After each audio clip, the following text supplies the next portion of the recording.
लोकसभा चुनाव 2024 में एक युवा नेता खूब सुर्खियों में है। इनका नाम है रविंद्र सिंह भाटी। महज 26 साल के भाटी का क्रेज ऐसा है कि बड़े बड़े नेता इनसे अब खौफ खाने लगे हैं। राजस्थान की बाड़मेर सीट से इस बार रविंद्र सिंह भाटी ने निर्दलीय लोकसभा चुनाव में उतरने का फैसला किया है। लेकिन भाटी की लोकप्रियता ऐसी है कि सिर्फ राजस्थान की बाड़मेर सीट ही नहीं बल्कि महाराष्ट्र और गुजरात में भी उनके नाम की गूंज सुनाई दे रही है। रविंद्र सिंह भाटी जब से चर्चाओं में आए हैं तभी से उनसे जुड़ी हर चीज को लेकर बातें हो रही हैं। इस बीच उनकी संपत्ति को लेकर भी चर्चाएं तेज है, जिसे सुनकर हर किसी के होश उड़ गए हैं। किसी को विश्वास नहीं हो रहा है कि उनके पास इतनी संपत्ति है। दरअसल रविंद्र सिंह भाटी ने हाल ही में अपना नामांकन भरा है, जिसमें उन्होंने अपनी पूरी संपत्ति का ब्यौरा दिया है। भाटी ने उसमें बताया है कि उनके पास खुद की ना तो कोई जमीन है और ना ही कोई मकान। ये भी कहा जा रहा है कि उनकी पत्नी धनिष्ठा कंवर के पास कोई जमीन या मकान नहीं है।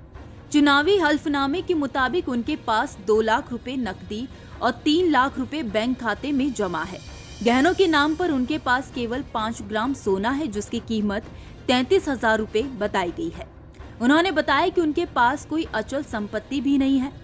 हल्फनामे के अनुसार रविंद्र सिंह भाटी से ज्यादा संपत्ति उनकी पत्नी धनिष्ठा कंवर के पास है। धनिष्ठा के पास 27.16 लाख रुपए की चल संपत्ति है, जिसमें से 20.83 लाख रुपए कीमत के 300 ग्राम सोने के गहने और 1 लाख रुपए नकदी है।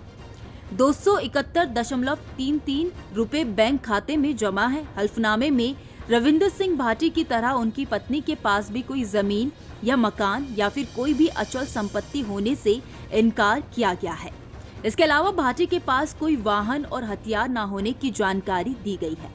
आपको बता दें कि रविंद्र सिंह भाटी ने एक छात्र नेता के रूप में अपना राजनीतिक करियर शुरू किया और बाड़मेर और जैसलमेर के नागरिकों के लिए एक जन नेता बन गए। स्थानीय मुद्दों को लेकर भाटी ने 2024 में होने वाले चुनाव में बाड़मेर लोकसभा से अपनी उम्मीदवारी भी दाखिल कर दी है।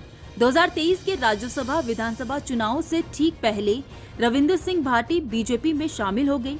चर्चा तो यहां तक थी कि बीजेपी रविंद्र सिंह भाटी को तत्कालीन सीएम अशोक गहलोत के खिलाफ सरदारपुर सीट से उतार सकती है। हालांकि भाटी बाड़मेर के शिव विधानसभा सीट से टिकट मांग रहे थे, लेकिन हुआ ये कि सरदारपुरा तो क्या उनको बीजेपी ने शिव विधानसभा सीट से भी टिकट नहीं दिया। नतीजा ये हुआ कि रविंद्र सिंह भाटी ने बगावत कर दी और फिर निर्दलीय विधानसभा का चुनाव लड़ने के लिए मैदान में उतर गए। रविंद्र सिंह भाटी राजस्थान के बाड़मेर सीट से चुनाव लड़ेंगे। वहीं बीजेपी की ओर से इस सीट पर केंद्रीय मंत्री कैलाश चौधरी को उतारा गया है।